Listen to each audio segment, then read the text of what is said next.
চিত্রনায়িকা বুবলিকে এবার হুমকি দিলেন প্রযোজক এবং পরিচালক ইকবাল। বিস্তারিত জানতে পুরো ভিডিওটির সঙ্গেই থাকুন। চিত্রনায়িকা শবনম বুবলিকে নিয়ে নিজের সবশেষ সিনেমায় কাজ করেছেন নির্মাতা ও প্রযোজক মোহাম্মদ ইকবাল। রিভেঞ্জ নামের এই ছবিটি ঈদুল আজহায় মুক্তি পেয়েছে প্রেক্ষাগৃহে। তবে সিনেমা মুক্তির পর থেকেই নায়িকা ও নির্মাতার দূরত্ব প্রকাশ্যে আসে, যেই দূরত্বের জন্য বুবলিকে দায়ী করেন ইকবাল। তিনি দাবি করেন সিনেমা মুক্তির পরেও প্রচারণায় আসেননি নায়িকা, নিজেকে দূরে সরিয়ে রেখেছে, যে কারণে বুবলিকে নিয়ে পরবর্তী সিনেমা বিট্রে থেকে বাদ দেওয়ার সিদ্ধান্ত নিয়েছে বলে জানান মোহাম্মদ ইকবাল।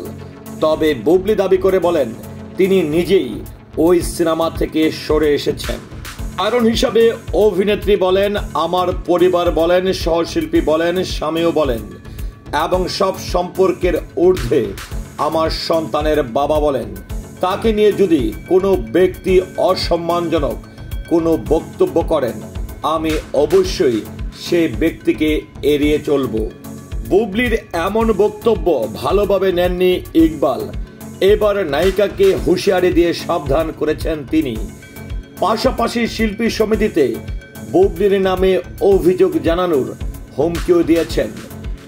বুবলির বক্তব্যের বিরোধিতা করে ইকবাল বলেন, সে বুবলি যদি সিনেমা থেকে সরে দাঁড়ায় তাহলে আমার সাইনিং মানি এবং 40% শুটিংয়ের টাকা ফিরিয়ে দেখ। যেহেতু সে নিজ থেকে সরে দাঁড়ানোর কথা বলেছে, এ নিয়ে আমি শিল্পী সমিতিতে লিখিত অভিযোগ জানাবো। ইকবাল আরো বলেন, একবার কক্সবাজার শুটিং শুরু করার আগে বুবলিকে সেট থেকে বের করে দিয়েছিলাম, বলেছিলাম তোমাকে দরকার নেই, বের হয়ে যাও। ম্যানেজারকে বলেছিলাম ঢাকায় ফেরার জন্য বিমানের টিকিট করে দিতে। নিজের ভুল বুঝতে পেরে তার 1 ঘন্টা পর এসে বুবলি শুটিং করেছেন। বুবলিকে কেন শুটিং সেট থেকে বের করে দেওয়া হয়েছিল জানতে চাইলে এই পরিচালক বলেন, এটা এখন আর বলা যাবে না, যদি কখনো এ নিয়ে বলতে হয় তখন সব খুলে বলবো।